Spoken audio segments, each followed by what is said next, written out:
ನಮ್ಮ ಮಂಡ್ಯ ಜಿಲ್ಲಾ ಆಯುಷಾಧಿಕಾರಿಯಾದಂಥ ಡಾಕ್ಟರ್ ಪುಷ್ಪ ಮೇಡಮ್ ಬಂದಿದ್ದಾರೆ. ಅವರಿಗೆ ನಮ್ಮೆಲ್ಲರ ಪರವಾಗಿ ಸ್ವಾಗತವನ್ನು ಕೊಡ್ತೀನಿ. ಹಾಗೂ ಮುಖ್ಯ ವೈದ್ಯಾಧಿಕಾರಿಯಾದಂಥ ಡಾಕ್ಟರ್ ಪ್ರಸನ್ನ ಕುಮಾರ್ ಸರ್ ಬಂದಿದ್ದಾರೆ. ಅವ್ರಿಗೂ ಸಹ ಸ್ವಾಗತವನ್ನು ಬಯಸ್ತೀನಿ. ಯೋಗನ ಯೂಟ್ಯೂಬಲ್ಲಿ ಬರ್ತದೆ, ನಾನು ಅಲ್ಲೇ ಮಾಡ್ತೀನಿ ಅಂದರೆ ಹಂಗಾಗಲ್ಲ. ಈ ಉಸಿರಾಟದಿಂದನೇ ಆರೋಗ್ಯ ಚೆನ್ನಾಗಿರೋದು. ಹೊಲಗಳೆಲ್ಲ ಬೇಗ ಉಸಿರಾಡ್ತವೆ, ಇಲಿಗಳು ಬೇಗ ಬೇಗ ಸತ್ತೋಗ್ಬಿಡ್ತಲ್ವಾ. ಯಾವ ನಿಧಾನವಾಗಿ ಉಸಿರಾಡ್ತವೆ ಅವು ಜಾಸ್ತಿ ಬಾಳ್ತವೆ.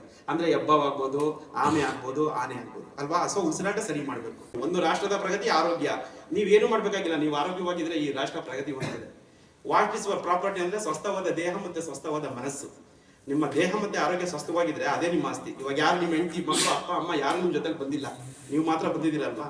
ಇದು ಯಾವಾಗಲೂ ಜೊತೆಲಿ ಇರಬೇಕು. ಸನ್ಯಾಸಿ ಎಲ್ಲಾನು ಬಿಡ್ತಾನೆ, ದೇಹ ಮಾತ್ರ ಬಿಡಲ್ಲ. ಯಾಕಂದ್ರೆ ಅವನಿಗೂ ದೇಹ ಬೇಕು, ಎಲ್ರಿಗೂ ಬೇಕಾಗಿರೋ ದೇಹ ಅಲ್ವಾ. ಸೊ ಅದ್ರ ಬಗ್ಗೆ ನೀವು ಯುವಕರು ಇವಾಗಿಂದ ನೀವು ಸ್ಟಾರ್ಟ್ ಮಾಡಬೇಕು. ಜೀವನದಲ್ಲಿ ನಾನು ಏನಾರ ಪಶ್ಚಾತ್ತಾಪ ಪಟ್ಟರೆ ಒಂದೇ ಒಂದು, ನಿಮ್ಮ ವಯಸ್ಸಲ್ಲಿ ನಾವು ಯೋಗ ಮಾಡಲಿಲ್ಲ. ದುಡ್ಡು, ಆಸ್ತಿ, ಹೆಸರು ಎಲ್ಲವನ್ನೂ ನೀವು 60 ವರ್ಷ ಆದ್ಮೇಲೆ ಮಾಡ್ಬೋದು.